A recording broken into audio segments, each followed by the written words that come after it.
Supreme court ने कांग्रेस के वकीलों को पटक पटक कर ऐसा धोया कि सब के सब सुन्न हो गए। चले थे ईडी की खिंचाई और सोनिया गांधी की बड़ाई करने, कोर्ट ने ऐसा हंटर चलाया कि उसका घाव अब कभी नहीं भरेगा। कांग्रेस के बड़े बड़े वकीलों की एक फौज चली थी मैडम सोनिया के लिए वकालत करने, लेकिन सुप्रीम कोर्ट ने ऐसा पाठ पढ़ाया कि सारे के सारे अब वकालत ही भूल जाएंगे। चले थे सुप्रीम कोर्ट को बताने कि देश में क्या हो रहा है। ईडी मनमानी कर रहा है और सीबीआई किसी को भी पकड़ रही है, लेकिन कांग्रेस के वकीलों की फौज भूल गई कि वह आखिर दलील किसके सामने पेश कर रही है। कपिल सिब्बल, अभिषेक मनु सिंह भी होंगे बहुत बड़े वकील, लेकिन सुप्रीम कोर्ट ने ऐसा धोया कि दिमाग ठिकाने आ गया। देश में तो पहले से ही कांग्रेस का मजाक बना हुआ है, लेकिन इन लोगों ने सुप्रीम कोर्ट में भी कांग्रेस की बेइज्जती करवा दी। देश ने भी देख लिया कि सोनिया मैडम के खास वकीलों की फौज भी किसी काम की नहीं है। कांग्रेस के वकीलों की फौज इस जुगाड़ में सुप्रीम कोर्ट के पास पहुंची थी, जिसके बाद कोर्ट ने उन्हें आईना दिखा दिया कि वह बाद में बताएंगे। लेकिन उससे पहले ये जान लीजिए कि कैसे एक झटके में कांग्रेस की सुप्रीम कोर्ट में बड़ी बेइज्जती हो गई।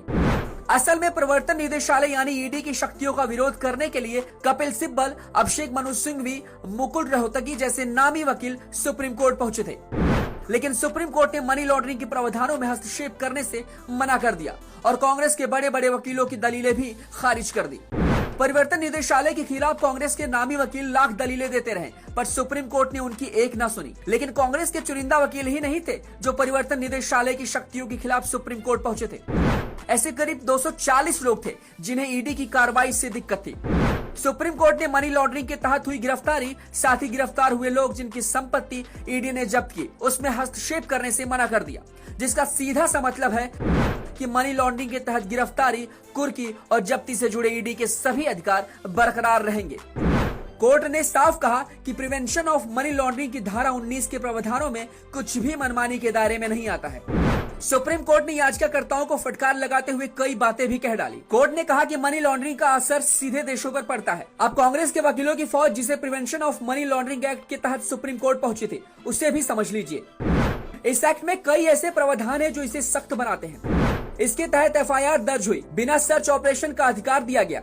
जैसे ही केस दर्ज होता है, आरोपी की जो भी संपत्ति है उसे जब्त करने का अधिकार ईडी को मिल जाता है।